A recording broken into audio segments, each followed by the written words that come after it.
Alhamdulillah wassalatu wassalam ala sayyidina Rasulillah sayyidina Muhammad ibn Abdullah wa ala alihi wa sahbihi wa mawalah, amma ba'd. Al-hikmatus thalithah, ini adalah hikmah yang ketiga. Di dalam hikmah ketiga ini Imam Ibn Atha'illah As-Sakandari mau menyebutkan kepada kita seakan-akan hujung atau buntut daripada hikmah yang sebelumnya. Di dalam hikmah sebelumnya telah kita terangkan bahwasanya seseorang terkadang diletakkan oleh Allah Subhanahu wa taala di dalam alamul asbab. Terkadang Allah Subhanahu wa taala meletakkan seseorang di dalam alamut tajrid. Jelas itu ya. Terkadang orang itu di dalam satu harinya terletak di dalam alamul asbab dan alamut tajrid, tergantung bagaimana keadaannya itu. Bagi orang-orang yang fi alamit tajrid, apabila dia berpindah ke alamul asbab, maka dia telah memilih daripada martabat yang rendah. Sedangkan orang yang diletakkan oleh Allah SWT fi alamil asbab memilih daripada magam tajrid, maka kita katakan itu syahwat yang terselubung, yang dihiasi oleh syaitan. Jelas itu ya. Apa kaitannya hikmah ini dengan hikmah sebelumnya? Kenapa kok kita katakan hikmah ini adalah suatu ta'liq seakan-akan daripada hikmah sebelumnya? Ibarat binatang itu, hikmah ini adalah buntutnya, seakan-akan buntut daripada hikmah yang sebelumnya itu.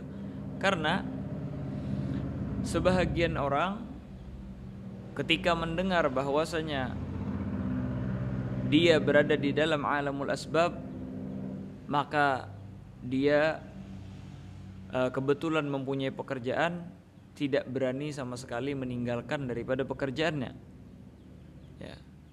Karena tidak semua orang diberikan kemudahan untuk mencari daripada rezeki yang halal ya.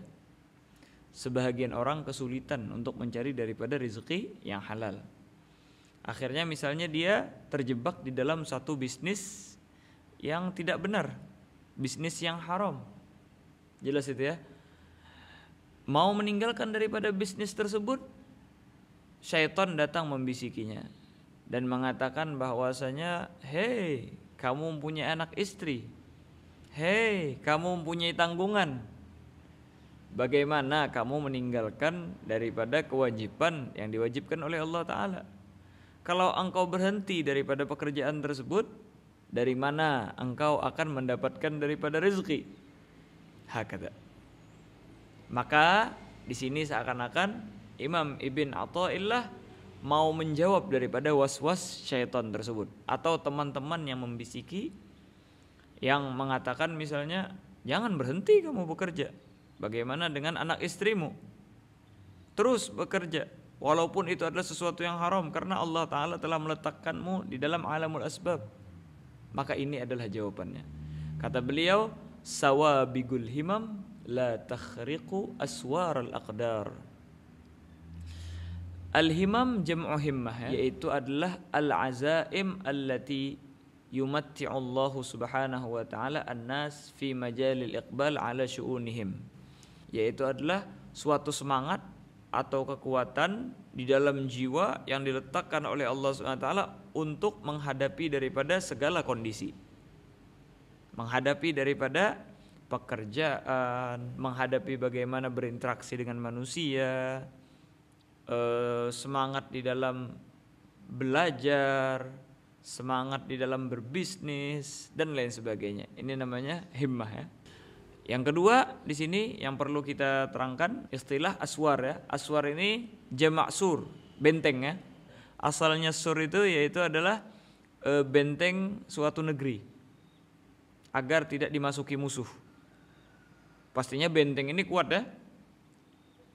Kalau Ustadz Yakub sering lihat film peperangan, itu ada biasanya benteng-benteng besar itu. Untuk apa tugasnya benteng itu? Untuk menahan daripada serangan musuh. Bagaimanapun serangan musuh, mau mereka pakai pedang, mau mereka pakai bumerang, mereka mau memakai meriam dan lain sebagainya, itu tidak bakalan bisa nembus daripada benteng itu. Apa namanya lagi, kalau kita lihat orang-orang perang itu memakai panah dan lain sebagainya, tidak bakalan bisa menembus daripada benteng itu. Nah, di sini Al-Imam Ibn Athaillah As-Sakandari mengatakan sawabigul himam, kekuatan semangat seseorang, kekuatan himmah seseorang, kekuatan tekad seseorang, itu la takhriqu aswar al-aqdar, tidak bakalan bisa menembus daripada gadarnya Allah Subhanahu wa taala, ketentuan yang telah ditentukan oleh Allah Subhanahu wa taala. Maka di sini Al-Imam Ibn Athaillah As-Sakandari mau menjawab terhadap was-was syaitan yang berada di dalam hatinya atau teman-teman yang membisikinya agar dia terus bekerja, tidak berani meninggalkan daripada pekerjaannya walaupun bercampur dengan yang haram ataupun bahkan di sana bergelimang dengan maksiat kepada Allah Subhanahu wa taala. Maka kata Imam Ibn Athaillah sawabigul himam, bagaimanapun kuatnya usahamu, bagaimanapun kuatnya daripada tekadmu di dalam berusaha, berniaga dan lain sebagainya, itu la takhriqu aswar al-aqdar, tidak bakalan bisa menembus daripada benteng qadarnya Allah Subhanahu wa taala, benteng ketentuannya Allah Subhanahu wa taala. Jelas itu ya? Karena setiap daripada kita ketika di dalam perut ibu kita itu telah dituliskan daripada qada dan qadarnya ya. Apa itu qada? Yang dimaksud dengan qada yaitulah ilmullah Subhanahu wa taala fil azal bima sayaqa. Pengetahuannya Allah Subhanahu wa taala di azal sana dengan apa saja yang bakalan terjadi. Itu namanya qada. Yang kedua yaitulah qadar ya. Adapun qadar yaitu adalah wuqu'ul asya wa jarayanihi mutabiqan li'ilmillahi subhanahu wa ta'ala al-azali biha. Terjadinya sesuatu dan berjalannya sesuatu sesuai dengan apa yang berada di dalam ilmunya Allah Subhanahu wa ta'ala fil azal. Jelas itu ya? Kalau kita faham daripada ini, fa'ilmullahi subhanahu wa ta'ala bil ahdatsil kauniyati qabla wugu'iha huwal qada. Pengetahuan Allah Subhanahu wa ta'ala dengan apapun yang bakalan terjadi di semesta alam ini, itu adalah qadanya Allah Subhanahu wa ta'ala. Fa idza waqa'at, dan apabila terjadi, walan taqa' illa mutabigatan li'ilmillahi subhanahu wa ta'ala, dan pastinya tidak bakalan terjadi sesuatu kecuali sesuai dengan apa yang di dalam ilmunya Allah subhanahu wa ta'ala. Fadzalika huwal qadar, maka itulah yang dinamakan qadar. Jelas itu ya? Nah, seperti misalnya pagi hari ini fi ilmillah fil azal, di sana sudah diketahui bahwasanya Naufal dengan Ya'qub bakalan duduk di pagi hari sambil membuka daripada kajian Zoom, membaca daripada Hikam Ibn Athaillah As-Sakandari. Dan terjadi pada pagi hari ini daripada apa yang di dalam ilmunya Allah SWT. Maka ilmullah itu namanya qada, dan terjadinya ini adalah qadar daripada Allah Subhanahu wa ta'ala jalla jalaluhu wa ta'ala azamatuh. Mafhum itu ya Ustaz Ya'qub ya? Nah, pertanyaannya, rezeki kita, apapun yang bakalan kita lakukan dan lain sebagainya, bukankah itu sudah tertakar dan tertulis dan sudah di dalam pengetahuannya Allah Subhanahu wa ta'ala? Jawabannya iya, karena kita wajib mengimani ini. yaitu adalah itu semua sudah di dalam ilmunya Allah Subhanahu wa taala yang dinamakan qada, dan bakalan terjadi sesuai dengan apa yang telah ditentukan oleh Allah Subhanahu wa taala. Inilah namanya qadar. Nah, maka bagi orang-orang yang bekerja tadi, bukankah rezekinya sudah ditentukan oleh Allah Subhanahu wa taala? Sesuatu apapun yang bakalan terjadi di dalam dirinya bakalan tertulis oleh Allah Subhanahu wa taala, dan takaran rezekinya pun telah ditentukan oleh Allah Subhanahu wa taala. Maka apabila takaran rezekinya sedikit, maka tidak bakalan menjadi banyak dengan kerasnya usaha dia. Nah, inilah yang dimaksud dengan nazamnya Al-Habib Abdullah bin Haddad dalam diwan beliau, alladzi li ghairik lam yasil ilaik walladzi gusim lak hasilun ladaik. Yang sudah milik orang lain itu tidak bakalan nyampe kepada kita, tapi kalau sudah diperuntukkan untuk kita, maka itu akan sampai kepada kita. Jelas itu ya? Nah, hakeza. Itu sudah ada takarannya, sudah rezeki tersebut dicatat oleh Allah Subhanahu wa taala jalla jalaluhu wa ta'ala azamatuh, dan itu bakalan sesuai porsi yang telah ditentukan oleh Allah Subhanahu wa taala. Bagi orang yang terjerumus di dalam usaha yang haram, maka katakan kepada mereka, berhentilah daripada usaha yang haram tersebut. Karena apa? Karena kalau memang rezeki tersebut di dalam qadanya Allah Subhanahu wa taala, maka bakalan sampai sesuai dengan qadarnya Allah Subhanahu wa taala kepada dia, bagaimanapun bentuk usahanya. Jadi ketika dia meninggalkan daripada yang haram tersebut, maka carilah daripada usaha lain yang halal. Maka Allah Subhanahu wa taala akan menyalurkan daripada rezeki yang sudah tertera tersebut melalui daripada cara yang halal. Maka sebaiknya bagi orang tersebut cepat-cepatlah pindah daripada posisi yang haram tersebut, carilah daripada usaha yang halal. Jelas itu ya? Karena apa? Belum mesti dan belum tentu dengan usahanya yang haram tersebut dia bisa bertahan hidup. Dengan usahanya yang haram tersebut dia bisa menafkahi daripada anak istrinya. Jelas itu ya? Belum tentu. Siapa yang menjamin? Dan siapa yang ngasih tahu kalau dia bakalan dapat rezeki dari sana? Nggak ada yang menjamin, nggak ada yang ngasih tahu.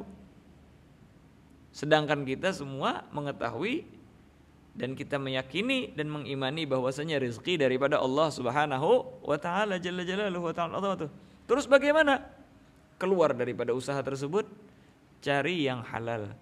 Kalau seandainya memang ditulis oleh Allah Subhanahu wa taala orang tersebut mendapatkan daripada rezeki itu, maka bagaimanapun caranya akan sampai kepada dia dengan bermacam-macam daripada asbab. Makanya oleh karena itulah kita disuruh untuk bekerja mencari daripada asbab ya. Dan Allah Ta'ala tidak memberikan patokan dari mana kita mencari daripada asbab tersebut. Allah Subhanahu wa Ta'ala mewajibkan kepada kita untuk mencari asbab. Jelas itu ya? Tetapi tidak menentukan asbab tertentu untuk bagaimana kita mendapatkan daripada rezeki dan lain sebagainya. Karena asbab hanyalah pembantu daripada apa yang telah ditentukan oleh Allah Subhanahu wa taala dengan qada dan kadarnya. Jelas itu ya? Asbab hanyalah pembantu agar Allah Subhanahu wa taala menyalurkan apa yang sudah di dalam ilmu Allah Subhanahu wa taala yang dinamakan qada, dan apa yang bakalan terjadi sesuai dengan ilmu tersebut yang dinamakan qadar. Bukan sebaliknya. Bukan sebaliknya, karena orang sebahagian mereka membolak-balikkan daripada keadaan. mereka menopangkan diri kepada suatu asbab sehingga seakan-akan qada sama qadar Allah Ta'ala menjadi pembantu dan penyalur daripada apa? Daripada asbabnya ini. Enggak, yang benar itu semuanya sudah tertakar di dalam qada dan qadar, tapi kita mencarinya dengan asbab ini. Asbab ini adalah suatu yang membantu agar apa yang di dalam qada dan qadar tersebut tersalur kepada kita. Jelas itu ya. Akhirnya di sini ketika orang mendengar bahwasanya kan semua sudah tertulis, semua sudah tertera, ngapain kami lagi bekerja? Ngapain lagi kami mencari ilmu? Ngapain lagi kami mencari daripada asbab? Karena semua sudah tertulis. Karena semua sudah berada di dalam ilmu Allah Subhanahu wa taala. Karena semua akan berjalan sesuai dengan qadarnya Allah Subhanahu wa taala, sesuai dengan ilmunya. Ngapain kami bekerja dan lain sebagainya. Jelas itu ya? Ngapain kami menuntut ilmu dan lain sebagainya? Karena semua itu sudah tertakar. Jawabannya yaitu adalah kita ini diletakkan oleh Allah Subhanahu wa taala di dalam alam semesta. Yang mana di alam semesta dunia ini wabil khusus Allah Subhanahu wa taala menjalankan sesuatu dengan aturannya. Apa aturan alam semesta? Yaitu adalah namanya aturan asbab, nizamul asbab namanya. Kalau bahasa Arabnya nizamul asbab, aturan daripada sebab. Setiap daripada sesuatu apapun yang berada di permukaan bumi ini harus sesuai dengan asbabnya. Karena Allah Ta'ala menjalankannya dengan aturan-aturan ini. Jelas itu ya? Maka seperti misalnya rezeki, maka Allah Subhanahu wa Ta'ala menjadikan daripada penyaluran rezeki tersebut melalui daripada asbab. Mafhum itu ya? Melalui daripada asbab. Sebagai contoh aja, di dalam keseharian kita kelaparan, kalau mau kenyang harus melalui daripada asbab, yaitulah makan. Kita kehausan, kalau mau hilang dahaganya, maka kita harus melalui daripada asbab. Jelas itu ya? Maka karena kita hidup di dalam alam semesta, wabil khusus di dalam dunia ini harus melalui proses asbab, maka kewajiban kita yaitu adalah mencari daripada asbab tersebut. Karena tidak bakalan sampai sesuatu tersebut kecuali dengan asbab tersebut. Inilah makna daripada apa yang kita ungkapkan sebelumnya. Apa? Yaitu adalah asbab ini adalah pembantu agar sampainya apa yang telah dituliskan oleh Allah Subhanahu wa taala kepada hambanya. Karena Allah Subhanahu wa taala meletakkan kita di permukaan bumi ini sesuai dengan asbab. Makanya kata para ulama menyebutkan tarjun najata wa lam tasluk masalikaha innas safinata lam tajri 'alal yabasi. Engkau pengen selamat tapi tidak mencari daripada jalannya. Itu bagaikan orang yang mau menjalankan kapal di atas dataran yang kering. Maksudnya apa? Penyebab daripada kapal itu bisa berjalan yaitu adalah dengan diletakkan di atas air. Air adalah penyebab berjalannya daripada kapal.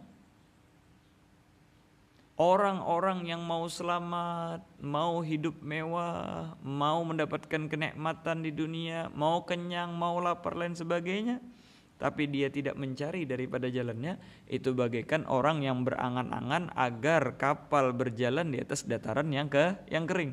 Tidak bakalan mungkin, karena semuanya ada mempunyai asbab. Makan, minum dan lain sebagainya. Maka kewajiban kita bagi orang-orang yang hidup di permukaan bumi ini yaitu adalah bekerja dan mencari daripada asbab supaya disalurkan daripada apa yang di dalam ilmu dan qadarnya Allah Subhanahu wa taala. Inilah makna daripada firman-Nya Allah Subhanahu wa taala, fabtaghu 'indallahir rizqa.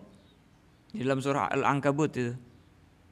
Carilah di sisi Tuhanmu suatu rizq. Kita itu disuruh untuk apa? Untuk mencari rezeki di sisi Allah Subhanahu wa taala. Oleh karena itulah kata para ulama, coba kita renungi ya. Di antara daripada pelajaran yang diajarkan oleh Allah Subhanahu wa taala. Ketika Sayyidatuna Maryam alaihassalam, beliau mengandung daripada Sayyidina Isa dan mau melahirkan. Jelas itu ya. Pada waktu itu beliau sudah kelaparan dan tidak mempunyai energi untuk melahirkan daripada Sayyidina Isa. Maka ketika mau melahirkan tersebut, ketika kontraksi, beliau menyandarkan badan di jiz'in nakhl atau di batang kurma. Jelas itu ya. Maka gimana?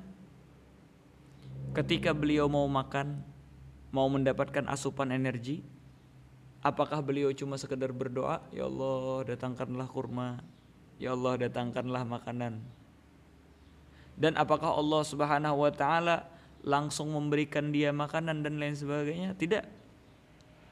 Allah Subhanahu wa taala berfirman, wa huzzi ilaiki bi jiz'in nakhlati tusaqit alaiki rutaban janiyya. Apa kata Allah Subhanahu wa taala? Wa huzzi ilaik, goyangkanlah daripada batang kurma tersebut. Jelas itu ya? Goyang batang kurma tersebut. Niscaya dengan engkau menggoyangkan daripada batang kurma tersebut, akan berjatuhan kepadamu rutob ataupun kurma yang masih basah sebagai makanan buat engkau. Pertanyaannya, Allah Subhanahu wa taala apakah tidak bisa memberikan kurma tersebut secara langsung? Apakah Allah SWT tidak mampu memberikan kenyang secara langsung tanpa memakan daripada kurma? Allah Subhanahu wa taala maha mampu daripada itu semua. Tetapi Sayyidatuna Maryam walaupun mengandung daripada Nabi Allah Isa, beliau berada di dalam alamul asbab. Beliau harus mencari asbab. Jelas itu ya? Coba kita lihat apa asbab yang beliau lakukan sesuai dengan perintah Allah Subhanahu wa taala. Cari daripada asbab. Asbabnya padahal kalau kita lihat sangat ringan. Apa? Cuma tugas beliau mencari asbab dengan menggoncangkan daripada pohon kurma. Yang mana kata para ulama, kejadian ini pada musim dingin. Yang dimana pohon kurma itu tidak berbuah. Tapi apa? Untuk menjalani daripada asbab yang diperintahkan oleh Allah Subhanahu wa taala, maka beliau pun menggerakkan daripada tangan beliau, yang mana pada waktu itu beliau sangatlah lemah, di dalam keadaan yang sangat lemah. Karena apa? Lagi kontraksi, lemah. Bagaimana perempuan yang mau melahirkan itu? Lemahnya minta ampun ya. Tapi untuk menjalani daripada nizam asbab yang telah diletakkan oleh Allah SWT di permukaan bumi ini, maka beliau goyangkan dan ayunkan tangan beliau ke pohon kurma tersebut. Akhirnya Allah Ta'ala langsung menyegarkan daripada pohon tersebut, menumbuhkan daripada dedaunannya dan menumbuhkan daripada kurma dan menjatuhkan daripada kurma tersebut. Jelas itu ya? Apakah Sayyidatuna Maryam bilang, ya Allah, Engkau maha kuasa, Engkau bisa saja mendatangkan daripada kurma tersebut tanpa saya menggoyangkan daripada tanganku. Apakah lagi ini goyangan tangan tidak memberikan bekas apapun, sangatlah lemah? Enggak, beliau tidak mengatakan seperti itu. Tapi beliau mengikuti daripada arahan Allah SWT, yaitu harus mencari daripada asbab. Semampu kita, dengan keadaan bagaimanapun, kita mencari sebab tersebut semampu kita. Apa yang kita mampu sekarang? Kata Allah SWT, engkau mampu untuk menggoyangkan tangan? goyangkan tanganmu untuk menyentuh daripada pohon tersebut, sisanya Allah Subhanahu wa taala yang memberikan daripada rezeki tersebut. Kalau seandainya beliau mengatakan, ya Allah, saya tidak perlu menggoyangkan tangan, saya cuma mengharap daripada rezekimu, maka kata para ulama itu isa'atul adab ma'allah, kurang ajar sama Allah Ta'ala. Kita berada di permukaan bumi yang mana ini ada nizam daripada asbab, kok kita menjawab dengan Allah SWT seperti itu. Allah Ta'ala meletakkan kita dalam alamul asbab, maka kita pun harus mengikuti daripada apa yang telah diwajibkan oleh Allah Subhanahu wa Ta'ala. Nah, maka beginilah bagi orang-orang yang bekerja, orang-orang yang sudah mempunyai daripada anak istri, dia sekarang telah memilih daripada alamul asbab, maka bekerjalah semampu dia. Bekerja semampu dia. Bagaimana dia mampunya? Berusaha. Maka Allah SWT akan menyalurkan daripada rezekinya. Apakah Sayyidatuna Maryam itu kurang iman, imannya lemah sehingga beliau masih mengayunkan daripada tangan? Enggak, beliau mengayunkan tangan itu adalah kuat, itu adalah suatu tanda kuatnya iman beliau. Kalau bukan iman beliau kuat, niscaya beliau tidak bakalan menggerakkan daripada tangannya. Kenapa? Ini pohon kurma tidak bakalan berbuah, tapi beliau beriman kepada Allah SWT bahwasanya perlu daripada asbab, beliau gerakkan daripada tangan beliau. Begitulah kita di permukaan bumi ini. Kita harus bekerja, kita harus bergerak, kita harus cari daripada rezeki Allah Subhanahu wa taala, dan yang wajib kita yakini yaitu adalah apa? Allah Ta'ala akan menjalurkan sesuai dengan qada dan qadarnya, sesuai dengan takaran dan porsi yang akan diberikan oleh Allah Subhanahu wa taala. Wa hakadha talibul ilm. Kita tidak tahu berapa takaran yang diberikan oleh Allah Subhanahu wa taala. Kita tidak tahu berapa ilmu yang bakalan kita peroleh. Jelas itu ya? Sebagaimana kita tidak tahu rezeki berapa yang bakalan kita peroleh. Ada yang tahu di akhir hayatnya bakalan kaya? Apakah dia bisa menjadi crazy rich dan lain sebagainya? Tidak ada yang tahu ya. Tapi kenapa orang masih bekerja? Ya karena itu pekerjaan adalah asbab untuk mendapatkan daripada rezeki yang sudah ditentukan oleh Allah SWT. Begitulah penuntut ilmu. Sebahagian mengatakan, apa tadi kata Ustaz Yaqub? Semangat untuk ibu pun lama-lama kalau sudah ditakdirkan akan dijahil. Ayo, katanya sesuai dengan takdirnya. Kalau dia belajar pun dengan rajin, kalau takdir dan qadanya tidak sesuai itu, maka dia tidak bakal mendapatkannya. Lah, kita dituntut oleh Allah SWT untuk mencari daripada asbab. Kita tidak ada yang tahu berapakah ilmu yang bakalan kita dapatkan. Sebagaimana rezeki tidak ada yang tahu berapa mereka akan mendapatkannya. Jelas itu ya. Sebagaimana orang tidak peduli tentang apa yang telah diqadha dan diqadarkan oleh Allah Ta'ala dalam rezeki, dia terus mencari daripada uang, banting tulang, mati-matian. Begitulah juga di dalam menuntut ilmu. Kita tidak tahu. Maka kita habiskanlah waktu kita, gunakan waktu kita untuk mencari ilmu, maka Allah Ta'ala akan memberikan sesuai dengan apa yang diporsikan di dalam qada dan qadarnya Allah Subhanahu wa taala. Jelas itu ya. Nah, semua itu mempunyai tanda. Jelas itu ya. Dan ini makna daripada ungkapan ulama, man jadda wajad. Siapa yang bersungguh-sungguh, dia akan mendapatkannya. Karena apa? Allah Ta'ala di dalam qadanya sudah tahu apa yang bakalan terjadi bagi seseorang tersebut. Dan qadarnya akan sesuai dengan apa yang di dalam ilmunya Allah Subhanahu wa taala. Tanda bahwasanya orang tersebut adalah orang yang bakalan mendapatkan daripada ilmu yang banyak, sungguh-sungguhnya dia di dalam mencari asbabnya. Sebagaimana tanda bagi orang mau menjadi kaya di dunia ini, yaitu adalah dia mencari daripada asbabnya. Jelas itu ya. Kalau dia kerjaan santai di rumah, duduk di kamar, mager istilahnya anak muda sekarang, malas gerak. Jelas itu ya. Ketika dia malas malas gerak, ya mager, malas gerak. Ketika dia mager, malas gerak, duduk di kamar, main game kerjaannya, nonton kerjaan, menghayal, apa namanya? Menghayal kaya. Apa kita katakan? Apa yang dia lakukan sekarang menunjukkan apa yang telah dituliskan oleh Allah Subhanahu wa taala dan ditentukan oleh Allah Subhanahu wa taala fil azal. Malasnya dia adalah tanda bahwasanya dia adalah orang yang di dalam pengetahuan Allah Subhanahu wa taala bakalan hidup melarat. Malasnya dia daripada mencari asbab menuntut ilmu menandakan bahwasanya ini sesuai dengan apa yang diqadha dan qadarnya Allah Subhanahu wa taala, orang ini bakalan hidup bodoh. Makanya kata Rasulullah SAW apa? I'malu wa kullun muyassarun lima khuliqa min ajlih.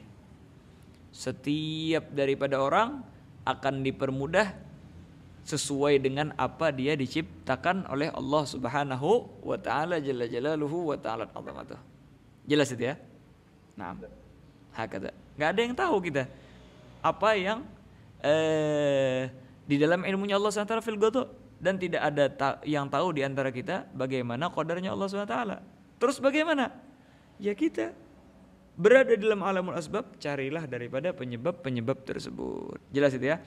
Dengan kesungguhan kita itu menandakan bahwasanya berarti kita adalah orang yang telah dipilih oleh Allah Subhanahu wa taala menjadi orang kaya, menjadi orang yang penuntut ilmu, menjadi orang yang alim, menjadi orang yang sempurna menjalankan tugasnya ketika hidup di dunia ini. Jelas itu ya? Naam. Aiyah. Maka bagi orang-orang yang diletakkan oleh Allah Subhanahu wa taala di dalam alamul asbab dan dia kebetulan yang di sekelilingnya itu tidak sesuai dengan syariat Allah Subhanahu wa taala, tinggalkanlah. Karena dimanapun dia berada, mau dia di Indonesia, mau dia di Singapura, mau dia di Amerika, mau dia di Palestina, kalau sudah di dalam ilmunya Allah Subhanahu wa taala orang tersebut akan mendapatkan rezeki, maka dimanapun dia berada rezeki tersebut bakalan datang kepada dia. Yang penting dia mencari daripada asbabnya, walaupun kecil, walaupun ringan. Bagaimanapun dia usaha sebesar mungkin, kalau tidak ditulis di dalam qada dan qadarnya Allah Subhanahu wa taala, maka tidak bakalan sampai kepada dia. Nas'alullah al-'afwa wal 'afiyah. Nah, mudah-mudahan Allah Subhanahu wa taala memberikan kita kemudahan daripada asbab dan penyaluran daripada rezeki yang mudah, yang tertulis, yang bagus-bagus terhadap kita ketika di azal, dan itu sesuai dengan yang terbaik dan terbaik. Amin ya rabbal alamin.